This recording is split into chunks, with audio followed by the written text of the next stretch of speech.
Uploading your first song or album sa Spotify gamit ang DistroKid. Yan yung ating tatalakayin ngayon. Siyempre di na natin patatagalin yan at simulan natin sa music, no? Ito papakita ko sa inyo 'to. Ito yung kanta na para sa tatay ko. Sinulat natin 'yan at nagtipa tayo ng mga mangilang-ilang chords tapos ginawa natin, ni-record natin at ito yung kinalabasan. Medyo malayo dun sa original chord progression niya, pero nagustuhan ko siya. Nagustuhan ko, gumanda yung ano, gumanda yung datingan tapos yung tono slightly, pero ah, mas maganda 'to, mas maganda pero malapit, malapit 'no. Ngayon mga tol, ang una nating gagawin is siyempre ida-download niyo yung pinakapaborito ninyong kanta na render at ito download natin as WAV or Wave, WAV pagka-pro kayo. So da-download natin 'yon. Pagka-download, ang gagawin ninyo is kung wala kayong image 'no, na gagamitin, gusto ninyo yung image na ito kunwari. So click natin 'yan, click natin yung mismong kanta para pumunta siya sa kanta dito. Ngayon ang gagawin niyo dito, ika-copy natin 'to. Da-download natin 'yan. Download at, 'yun na-download na yung ano niya 'no. Ni-remaster ko 'to kasi matagal na 'to, nasa version 3 pa yata. Tapos, remaster hanggang sa paganda ng paganda. Okay, so ito ida-download natin yung ano, yung image at pagka-download nga niya ay ipe-paste natin sa ano, sa Canva, i-edit natin. Ang kailangan nating gawin kasi is 3,000 by 3,000 pixel. Yun yung required na pixel size or size sa DistroKid para makapag-upload ka ng album cover or single. Yun yung requirements niya. Yung fresh na download sa Suno ay hindi niya tatanggapin. Hindi ko lang alam 'no, dati kasi tinry ko pero parang hindi niya tatanggapin. Puwede natin i-try pero, palagay ko hindi pa rin puwede sa ngayon, okey? Ngayon na meron ka ng ano, meron ka ng ganitong image, punta ka lang sa ano, punta ka lang sa siyempre ise-save mo pa 'to, ida-download mo. Make sure na 3,000 by 3,000 'yan. Punta na tayo sa ano, sa DistroKid at punta kayo dun sa upload, tapos upload music at lilitaw 'yan. 'Yan, check na natin 'to, baka sakali. Okay, tapos Snapchat, yes, I own the music. Isang song lang, so single lang yung ano, isang single. Pagka kasi album at least, 8 songs, 'yan mako-consider na 8 songs 'yan. Mako-consider na album 'yan pagka 8 songs yung nilagay mo. Ngayon, up to ano 'to, up to 35 songs. Pagka magre-release kayo ng, gusto niyong makakuha ng royalty sa YouTube, sa TikTok, sa Facebook, i-check niyo 'to, may babayaran kayong extra. Ang ang kagandahan dito, pagka isang kanta lang medyo mahal siya, 4 'di ba? 4.95. Pero pagka dalawang kanta magiging 14. So lugi ka dito. Ang gagawin mo is yung pinaka-max na siguro, kahit 34 'yan, 14 pa rin yung babayaran mo. Imagine yung natipid mo dito. Kung alam mong maghi-hit yung mga kanta mo. So 4.95 times ilan 'yan, 34. Wag mong itotodong ano, 35 baka magmukhang ano ka, magmukhang spammer ka. 'Yan dapat yung babayaran mo. Tapos minus 14.95. 'Yan yung natipid mo. Okay? Pero kung hindi ka naman sure na sisikat 'yan, check mo muna kung 'pag sumikat, eh, di i-ano mo, puwede mo naman i-add to later, eh. Sa case natin, sa sample natin na 'to, isa lang, isang kanta lang. Ngayon, saang kanta 'to? Ang gagawin ko pa lang yung pangalan 'no. Ang pangalan is Tito Child, 'yan 'no, titong-tito tayo, soon magiging Lolo Child 'yan. Kung meron ka ng artist profile, ilagay mo lang pero sa ngayon wala pa 'to at, ito, wala pa rin, I don't have any Tito Child. Then, artist already in YouTube Music. Yes, group this single with other Tito Child releases. Wala pa tayong profile eh. So better i-know lang natin 'yan.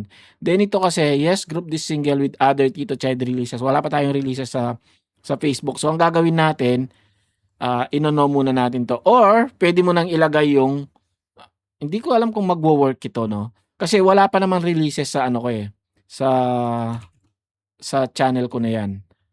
No, pagka nilagay ko diyan, wala pa, hindi pa official lang 'to. Enter your Facebook URL. Sige, try nga natin na ganito. Pero mas maganda kasi sa pangalawa na lang, no? Pagka meron ka ng release sa ano mo, sa Facebook mo.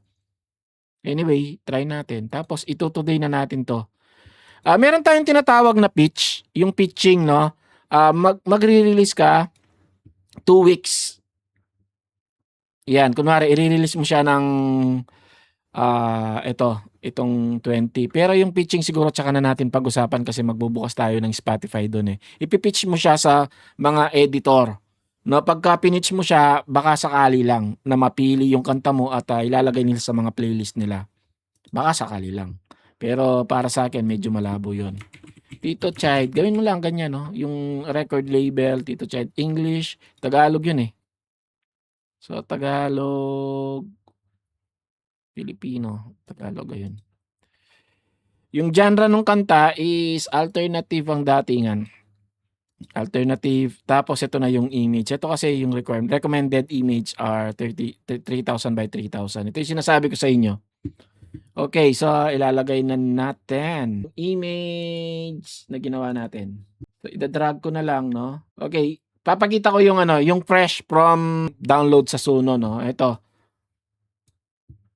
Ayun, pwede siya. Pwede pala siya, no? 1,000 by 1,000. Pero recommended. Doon na tayo sa recommended. Mukhang pwede siya. Or i-ano pa to, stores will reject.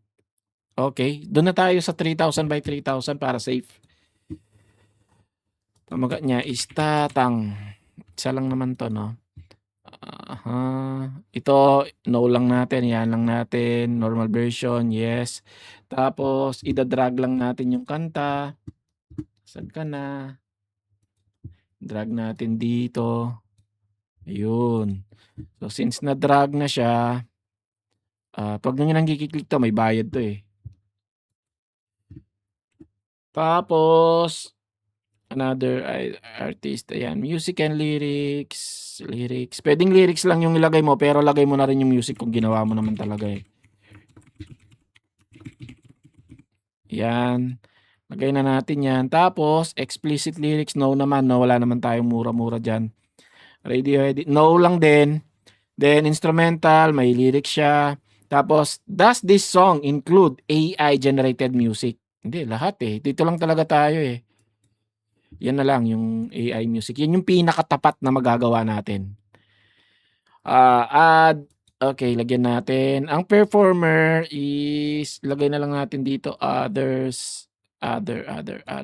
O. Letter O. Other instrument.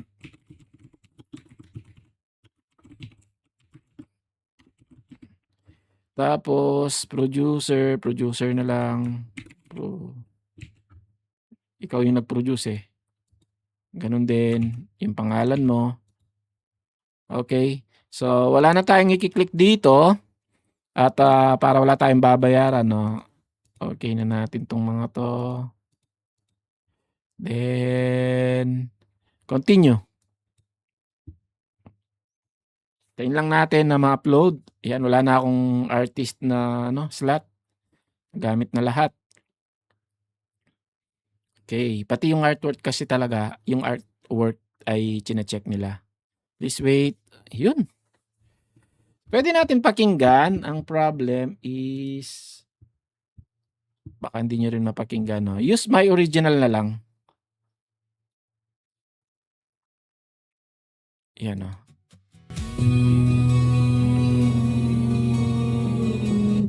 Okay, use original na lang. Kaysa enhance, may bayad yun eh. Another babayaran. Ayun. Papunta na tayo dyan. Wala pang Tito Child sa igagawa niya pa lang yan. Igagawa niya either tomorrow to or 2 days, 3 days, di natin alam. So yan yung pag-a-upload ng na wala pang pangalan sa Spotify. Ngayon 'pag mag-a-upload ako, I think wala na akong wala na akong slot, eh. Kasi ito, ayan na, wala ng slot. Kailangan ko ng bumili ng artist. Pagka puwede kang mag-type, yun yung may slot ka pa. Dati kasi meron akong child, eh. Wala na, na-ban kasi, na-spam din ako. Spammer, nung una kasi akala ko okey lang na mag-upload ng mag-upload ng mag-upload.